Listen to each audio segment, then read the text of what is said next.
সবাইকে আমন্ত্রণ। Clemon beyond the গ্যালারিতে হাজির হয়ে গেছি আমি রেজওয়ানুজ্জামান। আর আজকে আমাদের সঙ্গে অতিথি হয়ে আছেন আপনাদের সবার প্রিয় নোমান মোহাম্মদ, ক্রীড়া সাংবাদিক, কন্টেন্ট ক্রিয়েটর। স্বাগত জানাচ্ছি আপনাকে। আজকে কি বিষয়ে কথা বলবো আপনারা নিশ্চয়ই ধারণা করতে পারছেন। মোস্তাফিজুর রহমান একটাই বিষয়, পুরো বাংলাদেশের ক্রিকেটে ক্রীড়াঙ্গনে এই মুহূর্তে সবচেয়ে আলোচিত বিষয়, এবং একটাই নাম মোস্তাফিজুর রহমান। এবং মোস্তাফিজুর রহমানের সাথে অনেকগুলো বিষয় জড়িত, আইপিএল জড়িত, ভারতের সাথে বাংলাদেশের ক্রিকেটীয় সম্পর্ক জড়িত, এবং সঙ্গে সামনে আসছে বিশ্বকাপ। সেই বিশ্বকাপে বাংলাদেশের অবস্থান কি হবে অংশ নেওয়ার ক্ষেত্রে, সেই অবস্থানটাও গুরুত্বপূর্ণ। সুতরাং অনেকগুলো ঘটনা, সবগুলো পাজল আসলে মেলাতে পারবো কিনা আমরা জানি না। আলোচনায় আমরা চেষ্টা করব নোমান মোহাম্মদের সঙ্গে। আপনারাও চাইলে আমাদের সঙ্গে যোগ দিতে পারেন, ফোন করতে হবে স্ক্রিনে দেখানো নম্বরগুলোতে। প্রথমেই পাজলের কথা বলছিলাম, মোস্তাফিজ, আইপিএল, ভারত এবং বিশ্বকাপ। আমার কাছে মনে হচ্ছে একটা পাজলের মতো এটা মেলানো আসলে সম্ভব হবে কিনা, কিংবা শেষ পর্যন্ত বাংলাদেশের জন্য ভালো সিদ্ধান্ত আসবে কিনা, সেটা আপনার কাছে জানতে চাই। তার আগে একটা জিনিস জানতে চাই যে মোস্তাফিজকে বাদ দেওয়ার বিষয়টা পুরো বাংলাদেশ আসলে নিন্দা জানাচ্ছে কিংবা প্রতিবাদ জানাচ্ছে, সেটা একমত সবাই। কিন্তু মোস্তাফিজের এরকম বাদ পড়ার সম্ভাবনা, শঙ্কা অনেকেই দেখেছেন, অনেকেই বলছেন যে আসলে সেটা অপ্রত্যাশিত। আপনি আসলে কোন পক্ষে? না, আমার কাছে এটা খুব সারপ্রাইজিং না।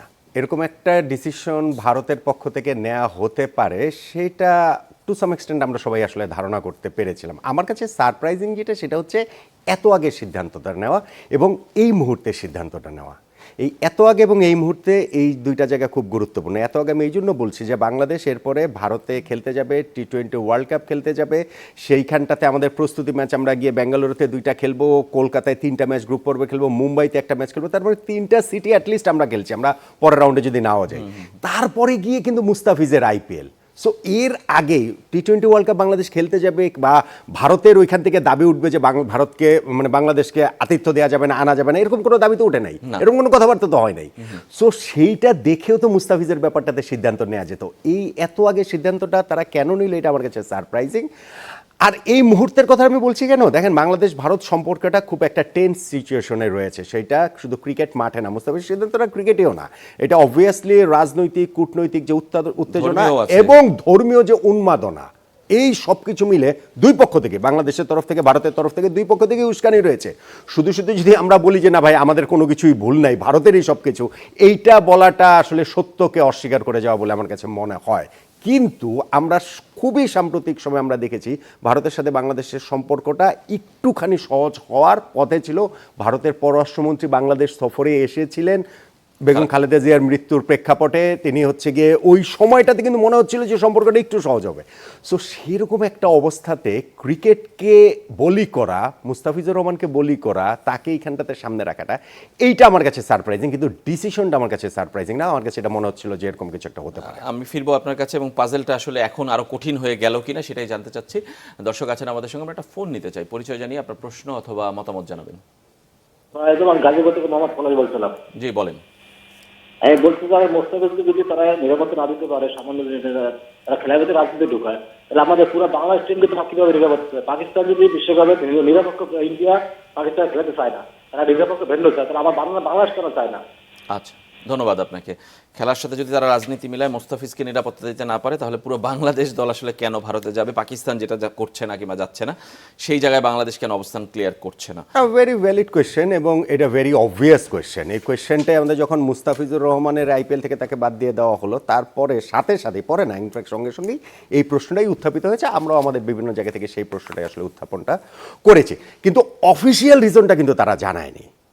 তারা কিন্তু বলেনি যে সিকিউরিটি কনসার্নে, তারা বলেছে যে এখনকার সিচুয়েশন ব্লা ব্লা বা। আমি কেকেআরের যে স্ট্যাটাসটা সেটাও দেখেছি, আমি ভারতীয় বোর্ড যে জানিয়েছে কেকেআরকে, ওইখানে তাদের সেক্রেটারির কথাও শুনেছি। অফিসিয়াল রিজনটা কিন্তু জানায় নাই। আমার কাছে প্রথম মনে হয় যে বাংলাদেশ ক্রিকেট বোর্ডের, ভারতীয় ক্রিকেট বোর্ডের কাছে অফিসিয়ালি জানতে চাওয়া উচিত যে what's the reason behind it. যদি হয় অফিসিয়াল রিজন যে মুস্তাফিজকে আমরা নিরাপত্তা দিতে পারবো না, তার নিরাপত্তা হুমকির মুখে পড়বে, মাঠে শুধুমাত্র এটা বু করার মধ্যে সীমিত থাকবে না, তার উপরে শারীরিক আক্রমণ হতে পারে, বিভিন্ন শহরে যে আইপিএলের খেলাগুলো হবে সেই শহরগুলো কোন কোন শহর ঝুঁকিপূর্ণ রয়েছে, এইটা বিসিবির অফিসিয়ালি জানতে চাওয়া উচিত, এবং আমি যতটুকু জানি বিসিবি সেটা জানতে চাইছে। যদি সেইটা হয়, অবভিয়াসলি বাংলাদেশ ভারতে কেন খেলতে যাবে? একজনকে দিতে না পারলে 15 জনকে, প্রশ্নই ওঠে না। এবং সেইখানটাতে আপনি একজন থাকবেন হচ্ছে গিয়ে পুরো আইপিএল এর 10টা টিমের এত এত প্লেয়ারের মধ্যে একজন, আর এখানে বাংলাদেশের 15 জন ক্রিকেটার, কোচিং স্টাফ, কর্মকর্তা, সাংবাদিকরা কাভার করতে যাবেন, দর্শকরাও যাবেন কিছু, এখন ভিসা যতই জটিল হোক কিছু দর্শক তো যাবেনই। সো তাদেরকে আপনারা নিরাপত্তা কীভাবে দেবেন? যদি সিকিউরিটি ইস্যু হয় তাহলে অবশ্যই বাংলাদেশ ক্রিকেট বোর্ডের এইখানটাতে ভেরি স্ট্রং অবস্থান নেওয়া উচিত যে ভারতে আমরা বিশ্বকাপের ম্যাচ খেলবো না, আমাদের ম্যাচগুলো শ্রীলঙ্কাতে সরিয়ে নেওয়া হোক। হাইব্রিড মডেলের খেলা তো ক্রিকেট ওয়ার্ল্ডকে ভারতই শিখিয়েছে, ভারতের কারণেই তো এই খেলাটা হয়েছে। পাকিস্তানের যে কখনো খুব আপত্তির জায়গা, হ্যাঁ ঠিক আছে, দুই দেশের টেনশন রয়েছে, সব কিছু আছে, কিন্তু আমরা তো পাকিস্তানকে ভারতে গিয়ে খেলতে দেখেছি, ওয়ার্ল্ড কাপেও খেলতে দেখেছি, খেলতে দেখিনি আমরা 2023 ওয়ার্ল্ড কাপেও খেলতে দেখেছি। কিন্তু এই হাইব্রিড মডেলটা তো আসলে ভারতই আবিষ্কার করেছে। সো ওয়াই নট, এখন যদি বাংলাদেশের ক্ষেত্রে যদি এরকম একটা অবস্থার জায়গা তৈরি হয় তাহলে বাংলাদেশের ম্যাচগুলো ভারত থেকে সরিয়ে এটা শ্রীলঙ্কা নিয়ে যাওয়ার দাবিটা খুবই ভ্যালিড দাবি, এবং আমি মনে করি খুবই স্ট্রংলি। এটা শুধুমাত্র বলার জন্য বলা না, এটা শুধুমাত্র জনতুষ্টির জন্য বলা না, এটা শুধু ফেসবুকে বাংলাদেশের জনগণকে শান্ত করার জন্য বলা না, সিরিয়াসলি এটা মিন করেই বলা উচিত, মিন করেই এই পথে বাংলাদেশ ক্রিকেট বোর্ডের এগোনো উচিত, আইসিসির সঙ্গে সেভাবে নেগোশিয়েট করা উচিত। অনেকেই বলছেন যে সময় খুব কম, বাংলাদেশ ক্রিকেট বোর্ডের আসলে সেই ভয়েসটা আছে কিনা, থাকবে কিনা, এত স্ট্রং ভয়েস ইন্ডিয়ার মতো এত স্ট্রং অপোনেন্টের বিপক্ষে, মানে সেই জায়গাগুলোকে আপনি বিবেচনা করেই বলছেন? আমি সব বিবেচনা করেই বলছি। আচ্ছা ধরেন এখন ইন্ডিয়ার এগেনস্টে ইন্ডিয়ার এত স্ট্রং ভয়েস, ধরেন পাকিস্তানের সাথে তাদের, আমি বাংলাদেশ এবং পাকিস্তানকে আমি মেলাচ্ছি না, ভারতের সঙ্গে পাকিস্তানের যে সম্পর্ক, ভারতের সঙ্গে বাংলাদেশের সম্পর্ক কিন্তু ডিফারেন্ট, এটা কিন্তু এক সম্পর্ক না, এক সুতায় আমরা মেলালে হবে না। কিন্তু আমি যদি ক্রিকেটেও পার্সপেক্টিভ থেকে বলি, পাকিস্তান তো এগুলো করছে না, পাকিস্তানের ক্রিকেট কি শেষ হয়ে গেছে, ধ্বংস হয়ে গেছে? বাংলাদেশের ক্রিকেটকে ভারত আসলে কি সাপোর্টটা দেয়? ভারত খুবই স্ট্রং, ভারত ক্রিকেট ইকোনমির 80% বেশি তারা কন্ট্রোল করে। আইসিসি ও ইন্টারন্যাশনাল ক্রিকেট কাউন্সিলকে ইন্ডিয়ান ক্রিকেট কাউন্সিলও বলা হয়, হয়তো এটা মানে অবভিয়াস রিজনেই সেটা বলা হয়, নানান কিছুতে তাদের প্রভাব সেটা রয়েছে। কিন্তু ধরেন একটা ক্রিকেট ওয়ার্ল্ড যেখানটাতে আছেই ভাই 10-15টা দেশ, এখন আপনি 100টা দেশকে টি-20 স্ট্যাটাস দিয়ে দেন না, তাতে কিছু যায় আসে না। ক্রিকেট সিরিয়াসলি 10টা দেশ 12টা দেশই খেলে। সো সেই 10-12টা দেশের মধ্যে ভারত এত স্ট্রং, তারা যদি সব কিছু মিলে নিজেরাই যদি করতে পারে, ভারতের A team, B team, C team, D team, আপনার ভারতে 5টা টিম করে তারা নিজেরাই খেলুক, ইন্টারন্যাশনাল ক্রিকেট তো ভারত এভাবে সার্ভাইভ করতে পারবে না। আমি বলছি না, আমাদের এই যে সাবেক যুব ক্রীড়া মন্ত্রণালয়ের উপদেষ্টা আসিফ মাহমুদ একটা স্ট্যাটাস দিয়ে যেটা জানিয়েছেন যে না, অন্যান্য দেশগুলোর সঙ্গে মিলে বাংলাদেশ ক্রিকেট বোর্ডের উচিত, সরকারের উচিত যে এখন ভারতে কোনো ইন্টারন্যাশনাল ইভেন্ট আয়োজন করা হবে না, এটা একটা উগ্রবাদী রাষ্ট্র, তারা এটা আয়োজনের উপযুক্ত না। ভাই আপনি তো 1 মাস আগে পর্যন্ত দায়িত্বে ছিলেন, এবং আপনার দায়িত্বে থাকাকালীন সময় বাংলাদেশ টিম ভারতে সফর করেছে, তখন তো আপনি যেতে স্টেপ নেন নাই। এখন এগুলো হচ্ছে জনতুষ্টির জন্য বলা, কিন্তু আমি বলছি ভারতের ওই প্রভাব সবকিছু মাথায় রেখেও বাংলাদেশ সেই দাবিটা করতে পারে। সময় স্বল্পতায় এগুলো কোনো ইস্যুজই না। ক্ষতি হবে, সেটা ক্ষতি হবে যদি আইসিসি দেখবে যে তাদের আর্থিক ক্ষতিটা বেশি হবে, এই লজিস্টিক ঝামেলা মেটানোর ক্ষতিটা বেশি হবে, নাকি বাংলাদেশের ক্ষেত্রে এখানে নিরাপত্তা ইস্যুটা এখানটাতে প্রধান হবে। আমি কিন্তু এখনো বয়কটের কথা বলছি না, আমি কিন্তু এখনো বলছি না যে বাংলাদেশ টি-20 ওয়ার্ল্ড কাপ বয়কট করবে, কিন্তু আমি বলছি যে বাংলাদেশ ওই অবস্থানই নেবে যে আমাদের খেলাগুলো যেন শ্রীলঙ্কায় দিয়ে দেওয়া হয়, এবং এটা ভারতের সকল রকম প্রভাব মাথায় রেখেও আমি বলি এটা সম্ভব, এটা খুবই সম্ভব। সময়ের কথা যে বলছিলাম, 1 মাসের বেশি সময় আসে। ওকে, টি-20 ওয়ার্ল্ড কাপ শুরু হবে 7ই ফেব্রুয়ারি, আজকে আমরা কথা বলছি 4 জানুয়ারি। সো আপনার 1 মাসের বেশি সময়ের মধ্যে যদি আপনি এই জিনিস করতে না পারেন, আমি তো মনে করি 1 সপ্তাহ যদি সময় থাকতো বাকি, তাহলে এটা করা সম্ভব ছিল, এবং এখনও এটা সম্ভব, খুবই সম্ভব। বাংলাদেশের ভয়েসটা কতটুকু স্ট্রং সেইটার উপরে ডিপেন্ড করে। দেখেন বাংলাদেশ ভারতের যদি আমি আবার দেন এগেন পাকিস্তান বাংলাদেশ আমি মেলাচ্ছি না, কিন্তু আমি ক্রিকেটও পার্সপেক্টিভ থেকে যদি মেলাই, পাকিস্তান এবং ভারত দ্বিপাক্ষীয় সিরিজ খেলে না, রাইট? এই তো তারা তো এশিয়া কাপ খেলে, তারা তো ওয়ার্ল্ড কাপ খেলে, নিরপেক্ষ ভেন্যুতে খেলে, হাইব্রিড মডেল খেলে, ব্লা ব্লা বা যেভাবেই হোক না কেন, তারা শুধুমাত্র দ্বিপাক্ষীয় সিরিজ খেলে না। কারণ বাংলাদেশ ভারত দ্বিপাক্ষীয় সিরিজ কি খেলে আমাকে বলেন না? একটা হওয়ার কথা, সেটাও 1 বছর পিছিয়ে আছে। আর গত 10 বছরে ভারত বাংলাদেশে এসেছে একটা মাত্র সিরিজ খেলতে, 2022 সালে, এবং ভারতে বাংলাদেশ এই 25 বছরে, আমি যদি 2000 সালে আমরা টেস্ট স্ট্যাটাস পেয়েছি, 25 বছরে যদি আমরা হিস্ট্রি ধরি, আমরা প্রথম ভারতে ট্যুর করতে গেছি দ্বিপাক্ষিক টেস্ট সিরিজ খেলতে, সেটা হচ্ছে 2017-তে একটা টেস্ট খেলেছি, 2019-এ গিয়ে 2টা টেস্ট 3টা টি-20 খেলেছি, 2000 তারপরে হচ্ছে গিয়ে আমরা আরেকবার গেলাম 2024-এ 2টা টেস্ট 3টা টি-20 খেলাম। ভারতের কত বছর বাংলাদেশে আসার কথা ছিল, আসে নাই। সো আপনি যদি গত 10 বছরের হিসাব ধরেন, সেইখানে ভারত বাংলাদেশে এসেছে একবার দ্বিপাক্ষীয় সিরিজ খেলতে, বাংলাদেশ ভারতে গিয়েছে হিস্ট্রিতেই পুরো 3 বার। সেটা যদি না হয় তাহলে বাংলাদেশ ক্রিকেটের কি হবে আমাকে বলেন না? বাংলাদেশ যদি ভারতের দ্বিপাক্ষীয় সম্পর্ক যদি কাটাকাটি হয়ে যায়, যেন আমাদের সম্পর্ক থাকবে, আমি ওই এক্সট্রিম জায়গাতে যেতে বলছি না, আমি জাস্ট হিসাবের কথাটা বলছি, তাহলে কি আইসিসি থেকে বাংলাদেশের রেভিনিউ কমে যাবে? বাংলাদেশকে আইসিসি টেস্ট চ্যাম্পিয়নশিপ থেকে বাদ দেওয়া হবে? বাংলাদেশকে ওয়ানডে টি-20 র্যাঙ্কিং থেকে এই ওয়ার্ল্ড কাপ খেলা থেকে বাদ দেওয়া হবে? কিছুই হবে না, এগুলা কিছুই হবে না।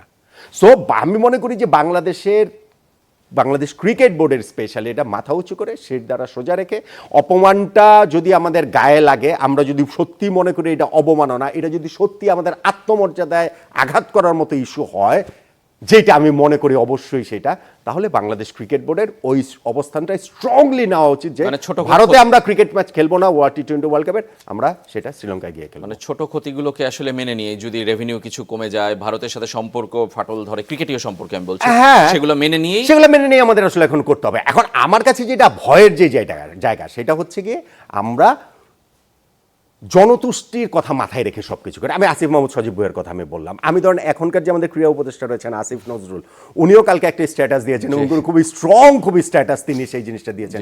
এক মাস পরে তো আপনি থাকবেন না হিসাবে অ্যাপারেন্টলি, এই এক মাসের মধ্যে কি এই সিদ্ধান্তগুলো আসলে বাস্তবায়ন করে যেতে পারবেন, নাকি পরবর্তীতে গিয়ে এই ঘটনাটা এমন একটা পর্যায়ে লেজে গোবরে মিলে যাবে যেইখান থেকে আসলে আমাদের কারো আর ওয়ে আউট থাকবে না বের হওয়ার। আমি আসলে বাংলাদেশ ক্রিকেট সংশ্লিষ্ট এই জিনিসগুলোতে এখন রাজনীতি কূটনীতি অনেক জায়গায় চলে গেছে, তো খুব সেন্স মেক করে এরকম কথা বলার লোকজন খুব একটা পাই না, ওরকম ভাবনার লোকজনও পাই না। বেশিরভাগই কথা বলে জনতুষ্টির জন্য, বেশিরভাগই ব্রডার পিকচারটা দেখে না। দেখেন ইন্ডিয়াতে অনেক কিছু হচ্ছে, অনেক খারাপ কিছু হচ্ছে, কিন্তু ইন্ডিয়াতেও কিন্তু শশী থারুরের মতো একজন রাজনীতিবিদ রয়েছেন যিনি আবার এটার অন্য সাইডটা দেখেন, যিনি এটা প্রতিবাদ করেন। ওইখানে ধরেন মদনলালের মতো একজন আছেন যিনি এটা প্রতিবাদ করেন। ভাই মদনলালও কিন্তু ভারতীয় ক্রিকেট বোর্ডের কাছ থেকে পেনশন পান না, তো তিনি প্রতিবাদ করেন দেখে কি তার পেনশন বন্ধ করে দেবে? কিন্তু নিজের বিবেকের একটা জায়গা রয়েছেন। আমরা সব সময় শুধুমাত্র যদি এই হাওয়ায় চলতে হাওয়ায় ভেসে কথাবার্তা বলি, তাহলে এন্ড অফ দ্য ডে যে আমাদের রেজাল্ট কিছু থাকবে না, রেজাল্ট থাকবে জিরো। কিন্তু আমরা সত্যিকার অর্থেই যদি এটা আমরা মনে করি, যেটা আমি মনে করছি যে বাংলাদেশের আত্মমর্যাদায় আঘাত করার মতো মুস্তাফিজ ইস্যুটাকে তারা যেভাবে ডিল করেছে, যত আগে এই ডিসিশন দিয়ে দিয়েছে এবং যেই সময়টা দিয়েছে, তখন বাংলাদেশ ক্রিকেট বোর্ডের খুবই স্ট্রং অবস্থান নেওয়া উচিত বলে আমি মনে করি। সেইটাতে যদি বাংলাদেশ সরকারকে ইনভলভ করতে হয়, বাংলাদেশ সরকার এখন ইনভলভ হয়েছেন, সো সেইটাও আসলে করা উচিত। দলটা কেমন হলো, আমরা যেটা গত কয়েকদিন ধরে দেখছিলাম, চারদিকে আলোচনায় ছিল, সেই দলটাই আমরা দেখলাম প্রায়। জাকের আলী নেই, যেই দলটিতে নুরুল হাসান সোহান আছেন, এবং এইটাও আর একটা জনতুষ্টির দল, এবং সেইটাও আর একটা জনদাবির মুখে জাকের আলী অনেককে বাদ। ভাই বাংলাদেশ ক্রিকেটের আপনি অবস্থাটা দেখেন, কয়েক মাস আগে বাংলাদেশ টি20 টিমের ক্যাপ্টেন ছিলেন নাজমুল হোসেন শান্ত। হ্যাঁ, শান্ত টি20 হিসাবের মধ্যেই নাই। তারপরে কি আপনি এশিয়া কাপে কোন ফর্মুলাতে যে এই আমাদের জাকের আলী অনেক টি20 টিমের ক্যাপ্টেন হয়ে গেলেন, সেটা আমার ধারণা তিনি নিজেও জানেন না। ঠিক যেমনভাবে আসিফ আকবর যাবেন না কোন ফর্মুলাতে তিনি ক্রিকেট বোর্ডের ডিরেক্টর হয়ে গেলেন। হ্যাঁ, সেই জাকের আলী অনেক এখন টিমেই নেই। আমি জাকের আলী অনেককে ডিফেন্ড করছি না, তাকে আপনি বাদ দিতেই পারেন, তার পেছনে আপনি ইনভেস্ট করেছেন, সেই ইনভেস্টমেন্টটা লস, সেটা আমরা ধরে নিতেই পারি। কিন্তু আমার কথা হচ্ছে কি, এই যে নেয়া বাদ দেওয়া, এতদিন ইনভেস্ট করা, রাখা, আমাদের নতুন প্লেয়ার মানে বিপিএল যে খেলা হচ্ছে, সেই বিপিএল এর ক্ষেত্রে আমরা কি 5 পেসারই যদি আমরা নিয়ে যাই, সেই ডিসিশন ঠিক কিনা, এইখানটা থেকে আমরা একটা এক্সপেক্টর হিসেবে রিপন মন্ডলকে নিতে পারতাম কিনা, আমাদের একটা এক্সট্রা ব্যাটসম্যানকে আমাদের ক্যারি করা অবশ্যই উচিত ছিল কিনা, এই প্রশ্নগুলোর উত্তর সিলেকশন প্যানেল দিবেন না। এখন সিলেকশন প্যানেল বাংলাদেশ ক্রিকেট বোর্ডের সাথে যেই চুক্তি, সেই চুক্তির মধ্যে এটা বাধ্যবাধকতা নাই যে আমাদের প্রেস কনফারেন্স করতে হবে। দেশের মানুষের কাছে দায়বদ্ধতা নাই। মিডিয়ার কথা বাদ দেন, মিডিয়াকে তো কেউ পাত্তা দেয় না, মিডিয়াকে সবাই মিলে গালি টালে দিতে পারলে সেটা ভালো থাকে। দেশের মানুষকে এটা জানতে চাইবে না, কারণ দেশের মানুষ কি সবাই ফোন করে লিপু ভাইয়ের কাছ থেকে জানতে চাইবে যে লিপু ভাই আসলে একে কেন নিয়েছেন, একে কেন বাদ দিয়েছেন? আশ্চর্য। মানে আমি আসলে এখন অবাক হতেও আসলে ভুলে যাই আমাদের ক্রিকেট বোর্ডের এই সব কর্মকাণ্ড আসলে দেখলে। এইটা আসলে আমার এক্সপেকটেশনের বাইরে, যে ন্যাশনাল টিম টি20 ওয়ার্ল্ড কাপের জন্য দিয়ে দিবে, সেইটা একটা প্রেস রিলিজের মাধ্যমে সোশ্যাল মিডিয়াতে, এবং হয়তো ভিডিও বার্তা দিবেন কিংবা পরবর্তীতে প্রেস কনফারেন্স করবেন, হতে পারে এমনটাও। কি যায় আসে? মানে আপনি তার আগেই তো যত স্পেকুলেশনে আমি আপনি আলোচনা করছি না, বিভিন্ন জায়গায় আলোচনা হবে না, আপনার নিউজে আলোচনা হবে না, বিশ্লেষণ হবে না। তো সেইখানটাতে মানে আপনার গুঞ্জন নানান রকম, এইখানটাতে কিভাবে কোন ইকুয়েশন থেকে হয়েছে, সেগুলো ছড়ানোর সুযোগ বেশি থাকে না। তা আপনার করলে অসুবিধার কি ছিল? একবারে দল নিয়ে একটু আমি কথা বলতে চাই। আমি নিজে অবাক হয়েছি, 5 জন পেসার আপনি বলছিলেন এবং 3 জন স্পিনার। ভারতের কন্ডিশনে অস্ট্রেলিয়া টিম আমি দেখছিলাম, তাদের স্পিনার সংখ্যা মনে হয় এর চেয়েও বেশি। মানে সেইটার কারণটা কি? এবং ট্রুলি অলরাউন্ডার আমাদের আসলে নেই, এটা নির্বাচকদেরও দোষ দিয়ে লাভ নেই, ট্রু অলরাউন্ডার আমাদের নেই। কিন্তু তারপরও চেষ্টা করা হচ্ছে শেখ মেহেদী, রিশাদ কিংবা সাইফুদ্দিন তাদেরকে রাখার। তারা আসলে অলরাউন্ডার না, তারা কোনো দিন ভালো করবেন, কোনো দিন হয়তো কিছু রান করবেন, কিন্তু তাদেরকে অলরাউন্ডার বললে আসলে ক্রিকেটের এই অলরাউন্ডার প্রজাতিটার প্রতি এক ধরনের অপমান করা হয়। এটা আমি দায়িত্ব নিয়ে বলছি এবং তাদের প্রতি আমি শ্রদ্ধার সম্মান রেখেই বলছি যে ভাই সেটা তো আসলে হতেই পারে। ভাই আমাদের আবুল হাসান রাজুও তো টেস্টে গিয়ে সেঞ্চুরি করে ফেলেছেন 10 নম্বর নেমে, তো আমি কি এখন রাজুকে অলরাউন্ডার বলবো? এরা অলরাউন্ডার না। এবং এইখানে আপনি যেটা রাজীব ভাই বলেছেন রাইটলি পয়েন্ট আউট, সিলেকশন প্যানেলকে এখানে দোষ দিলাম না, আমাদের অলরাউন্ডার নাই। আমাদের এমন কেউ নাই সাকিব আল হাসানের পরে যাকে আমরা সত্যিকার অর্থ অলরাউন্ডার বলতে পারি। সো সেই ক্ষেত্রে আপনি কি করবেন, সেই ক্ষেত্রে আপনি হচ্ছে কি স্পেশালিস্টদের উপরে রিলাই করবেন। এখন আপনি যখন যদি আপনি 5টা পেস বোলার নেন, আমার হিসাব হচ্ছে কি আপনি 5 পেস বোলার নিলে আপনি 5 পেস বোলারই নেবেন, জেনুইন পেসারই নেবেন। আপনি 5 পেস বোলারের মধ্যে আপনি যদি হিসাবে রাখেন যে না আমি জেনুইন পেসার হিসাবে যদি নেই তাহলে অন্য কাউকে নিতে পারবো, কিন্তু যেহেতু সাইফুদ্দিন একটু টুকটাক ব্যাটিং পারেন অতএব তাকে আমরা নিয়ে নিই। এই টুকটাক দিয়ে আপনি ওয়ার্ল্ড কাপের মতো স্টেজে কি করবেন আমাকে বলেন তো দেখি।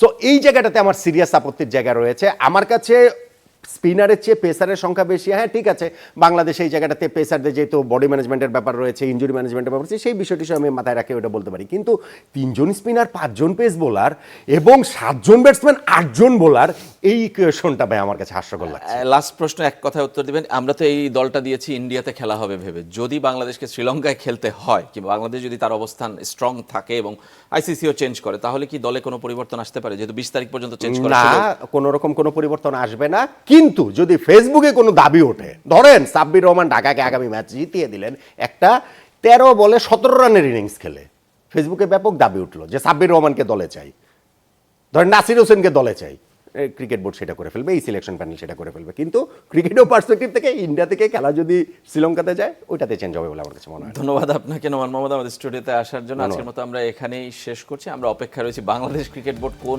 অবস্থান নেয় এবং কোন পথে যায় বাংলাদেশের বিশ্বকাপ ভাগ্য। সবাই ভালো থাকবেন।